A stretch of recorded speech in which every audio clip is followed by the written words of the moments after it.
Bonjour chers collègues, bonjour chers professeurs de français dans tout le monde et spécifiquement en République du Cameroun. Bienvenue sur la meilleure chaîne de télévision Télé Ivoire.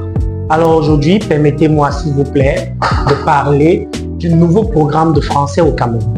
Ce programme entre en vigueur dès la rentrée scolaire 2024-2025. Donc, d'ici lundi, le 9 septembre, c'est un programme que tous les professeurs de français de la République du Cameroun vont devoir appliquer.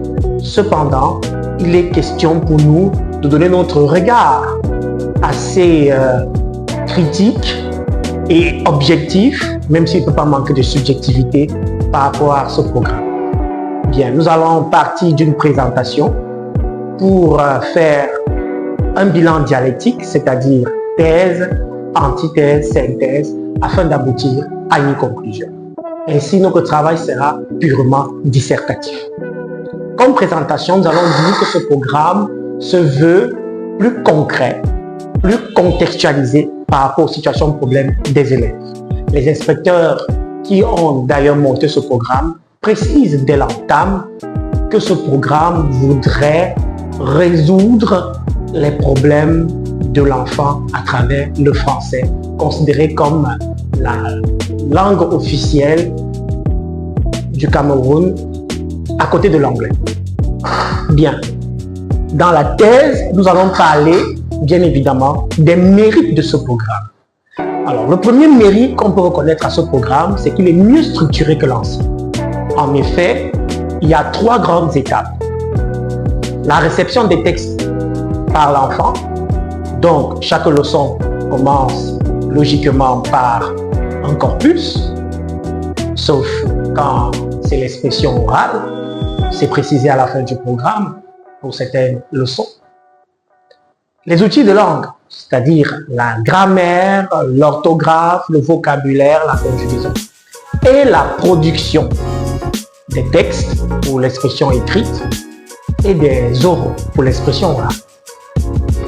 Comme vous pouvez le constater, ce programme est purement réduit en termes du nombre de leçons. C'est vrai qu'il faut 36 heures dans le sous-cycle d'observation, c'est-à-dire 6e et 5e, et 24 heures en 4e, 3e.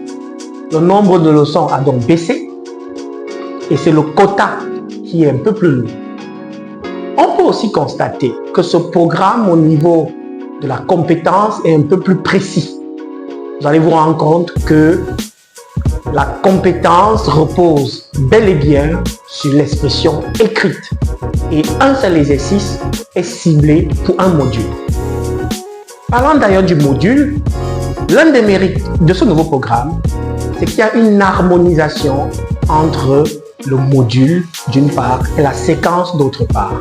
En effet, l'ancien programme de français au Cameroun avait cette disparité, mieux cette embrouillamine, cet imbroglio entre le module et la séquence. Il y avait, et les professeurs de français le savent, un module intitulé Vie familiale. Ce module a été supprimé. Désormais, il y a 6 modules pour 6 séquences.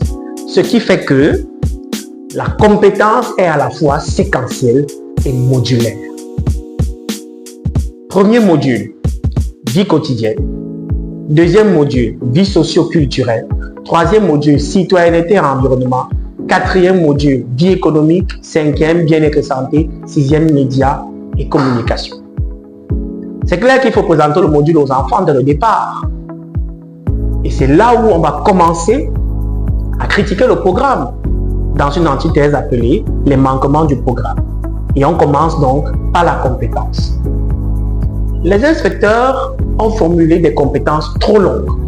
S'il faut que le professeur de français au Cameroun écrive la compétence au tableau, après le titre du module, puisqu'il faut qu'il rappelle à l'inspecteur ou bien au censeur ou bien aux élèves dans quel module on est, et qu'il faille rédiger entièrement la compétence, vraiment, en toute sincérité, c'est trop long. Autrement dit, les compétences telles qu'elles ont été formulées dans ce nouveau programme sont très longues. Je vais vous lire par exemple l'une d'entre elles. Alors, allons tout simplement dans la classe de 6e. Commençons par là. Et ensemble, lisons. Module 1, la vie quotidienne. Compétences. Dans une situation de communication donnée, l'enfant produira à l'écrit comme à l'oral et dans une langue correcte et usuelle un dialogue relatif à une situation de la vie quotidienne. S'il faut que l'enseignant se mette à écrire cette compétence, à chaque fois qu'il fait une leçon, vraiment sa main va se fatiguer. Surtout qu'il faut recopier la compétence ou la rappeler au moment de l'intégration. Car l'exercice d'intégration à l'expression écrite doit être de connivence avec la formulation de la compétence en début de module. Donc l'enseignant rappelle la compétence lorsqu'il fait l'intégration. On enseigne en 3 semaines, on intègre la 4e semaine, la 5e semaine on évalue et la 6e semaine on remédie. Et les inspecteurs auraient dû penser à cela. Si un élève a 18, 19 ou 20, on va mettre sur sa feuille expert. Pourquoi remédier si un élève a eu 20 sur 20 à une épreuve de français? On ne remédie que dans la situation où l'élève n'a pas bien compris, c'est-à-dire n'a pas une très bonne note. On ne remédie que lorsque la compétence n'a pas été acquise. On devrait donc parler à la 6e semaine d'approfondissement. Voilà l'un des manquements de ce programme. La compétence en elle-même ne doit pas être focalisée, en principe, sur le besoin. Elle doit plutôt être focalisée sur le problème. Qu'est-ce qu'une compétence? Une compétence est la mobilisation des ressources pour résoudre un problème précis. Un module a plusieurs problèmes, mais on ne peut pas en 3 semaines d'enseignement résoudre tous les problèmes d'un module. C'est impossible, chers collègues. Alors, qu'est-ce qui se passe? On cible un seul problème.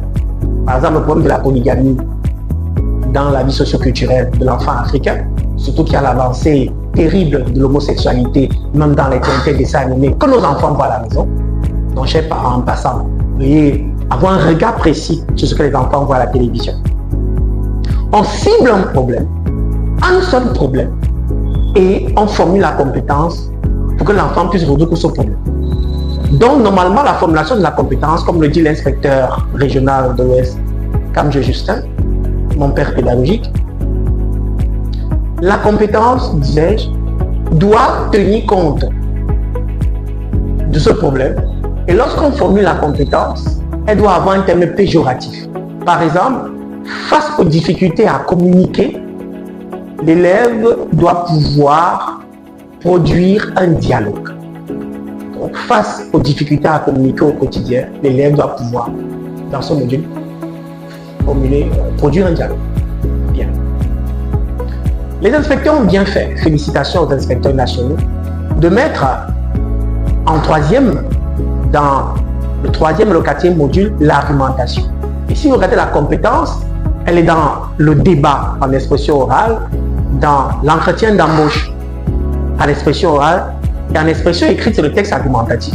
Et comme on ne peut pas enseigner l'argumentation à un enfant en 3e en un seul module, dans le premier module de l'argumentation, c'est-à-dire citoyenneté et environnement, l'enseignant donne juste les bribes de ce type de texte.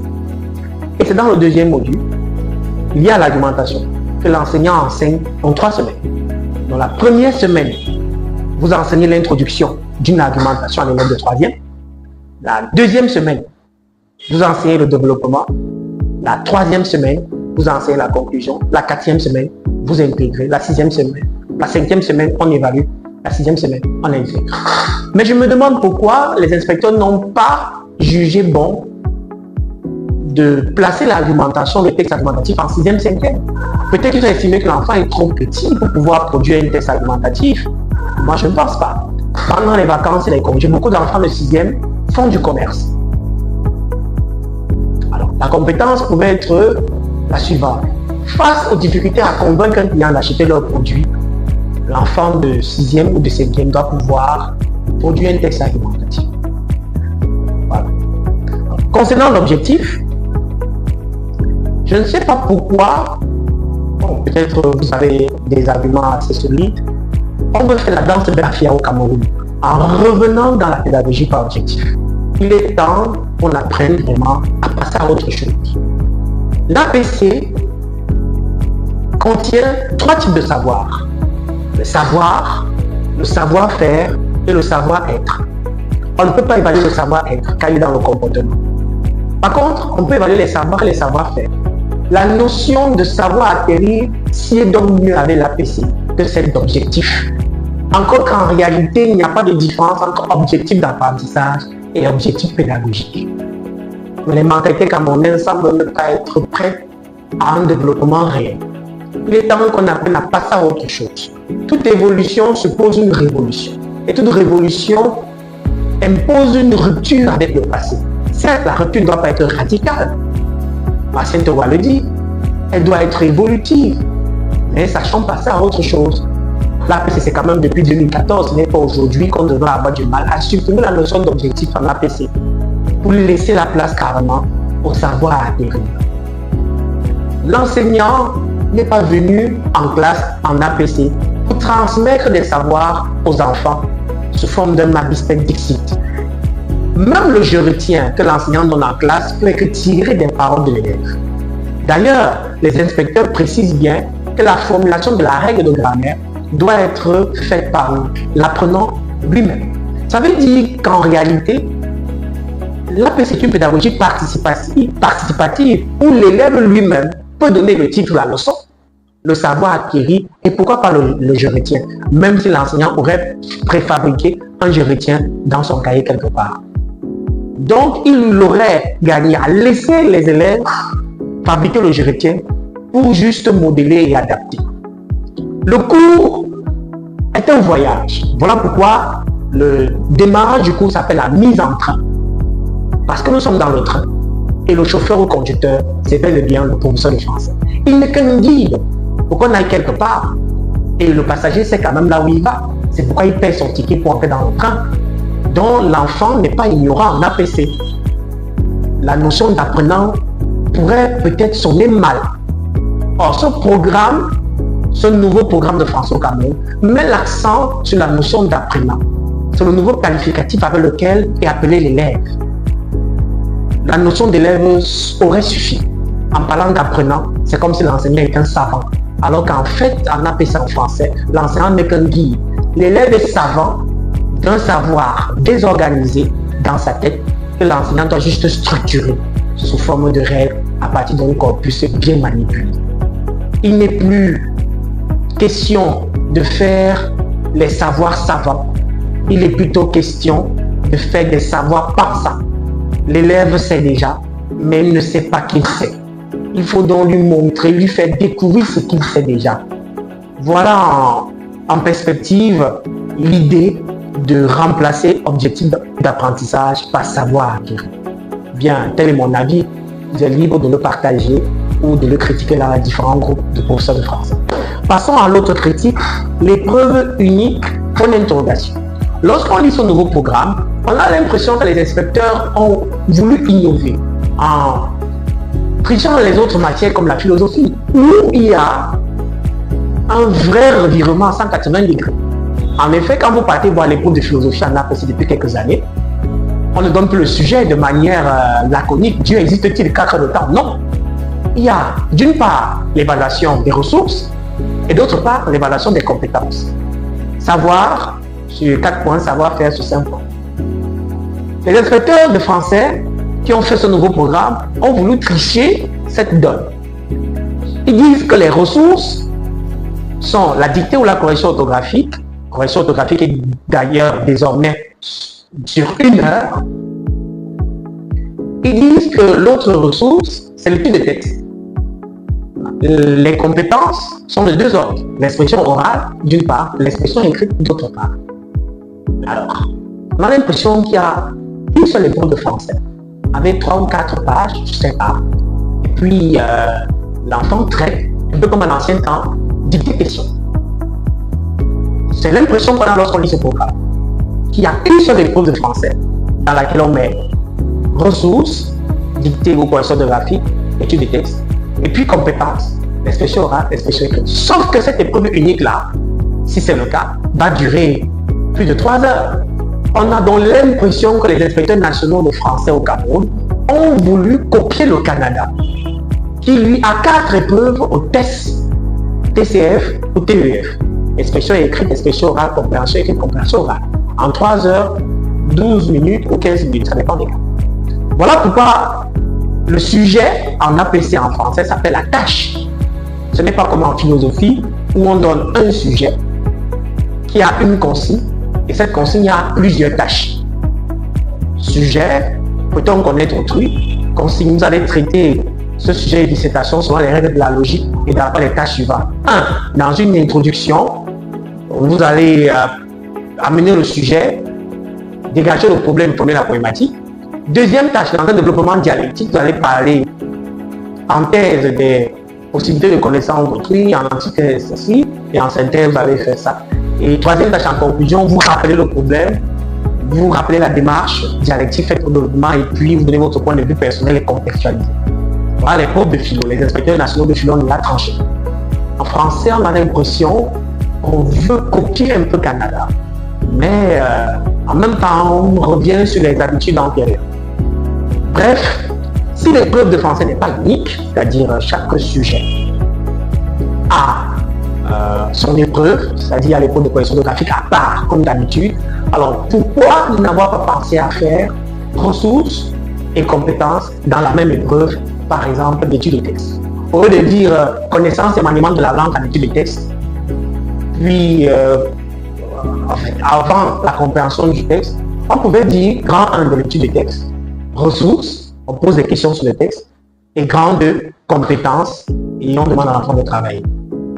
On pouvait aussi faire pareil à l'expression écrite. On peut parler des ressources sur un sujet de narration et de la compétence sur un sujet d'argumentation. Bref, je pense que les inspecteurs nationaux n'ont pas atteint le bout du tunnel qu'ils voudraient. On a l'impression qu'ils sont encore en train de marcher vers un objectif qu'ils veulent atteindre. On a l'impression qu'ils n'ont pas achevé leur travail. Ce programme laisse encore les profs de français, à mon humble avis, à leur soif. En synthèse, on va dire, comme parlait du programme, qu'il est plus avancé que l'ancien. Ce ne sont pas les critiques faites à ce programme qui peuvent les dévaloriser, bien au contraire. Ce nouveau programme a le mérite de critérier les preuves d'expression orale, qui étaient d'ailleurs très subjectives. Désormais, chers collègues, il va falloir évaluer les élèves en expression orale avec une feuille. L'élève vient, il a déjà mis les grilles de notation sur sa feuille et il a noté objectif. Sauf qu'on a l'impression qu'il va falloir évoluer un peu style Canada dans l'épreuve de compréhension orale, dont je vous laisse suivre un exemple tout de suite. Ministère de l'Éducation nationale, Centre international d'études pédagogiques, test de connaissance du français, TCF. Partie 1. Compréhension orale. Dans cette partie du test, vous allez montrer votre compréhension du français parlé dans des situations de la vie quotidienne ou du monde professionnel, tel qu'on peut l'entendre en France ou dans un pays francophone. Consignes générales. Lisez attentivement les consignes écrites sur votre livret. Avant chaque document sonore, vous entendrez le signal sonore. Attention, vous n'entendrez ces documents sonores et les questions qu'une seule fois. Écoutez les 4 propositions. Choisissez celle qui correspond à l'image. Regardez l'image 1. A. C'est une bonne idée de peindre des enfants. B. Cette sculpture est très intéressante. C. Il y a beaucoup de visiteurs aujourd'hui. D. J'aime les couleurs de ce tableau.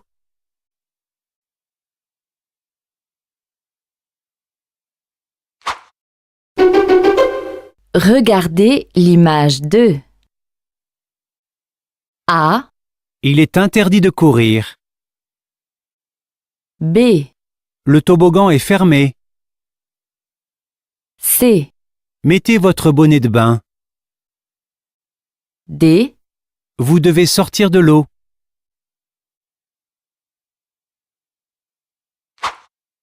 Écoutez l'extrait sonore et les 4 propositions. Choisissez la bonne réponse. Question 3. Quelle est votre profession? A. Je m'appelle Laurent Dubois. B. Je rentre de Bruxelles. C. Je suis avocat à Paris.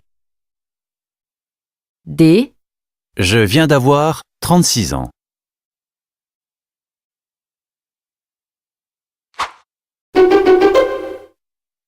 Question 4.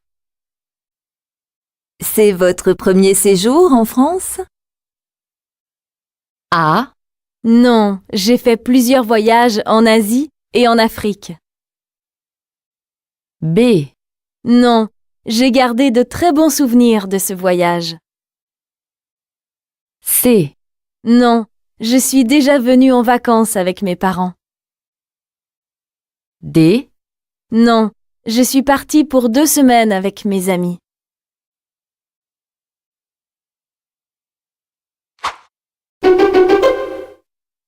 Question 5. Bonjour madame, je voudrais des informations sur cette machine à laver. Est-ce qu'elle fait beaucoup de bruit? A. Non, elle a un programme silencieux. B. Non, elle consomme peu d'énergie. C. Non, elle est facile à installer. D. Non, elle peut contenir 8 kilos.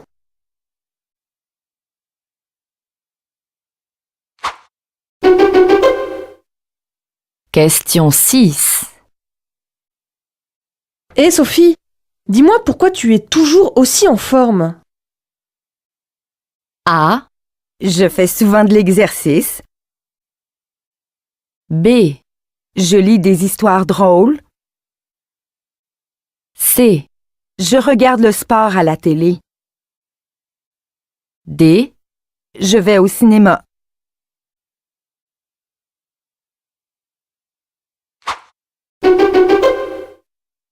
Question 7. Allô, la réception? Monsieur Durand, je suis dans la chambre 405. Pouvez-vous me faire monter mon repas? A. Avec ou sans sucre, monsieur? B. C'est à quel sujet, je vous prie? C. C'est un appel pour l'étranger? D. Vous avez déjà choisi votre menu?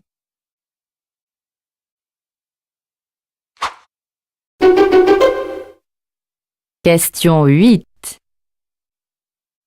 Est-ce que vos amis sud-américains parlent français? A. Non, ils ont pris des cours. B. Non, je parle espagnol avec eux. C. Non, nous discutons ensemble. D. Non, on se téléphone souvent.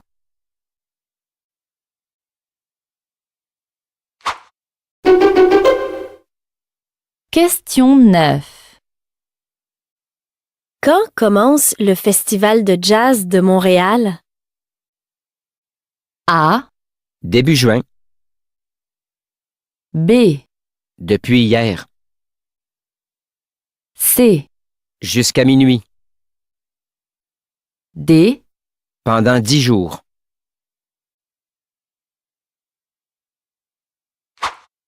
Écoutez le document sonore et la question.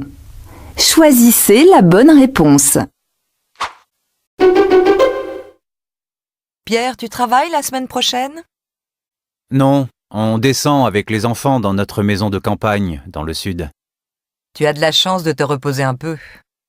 Oui, et je vais enfin pouvoir jouer au tennis. Question 10. Que fera Pierre la semaine prochaine?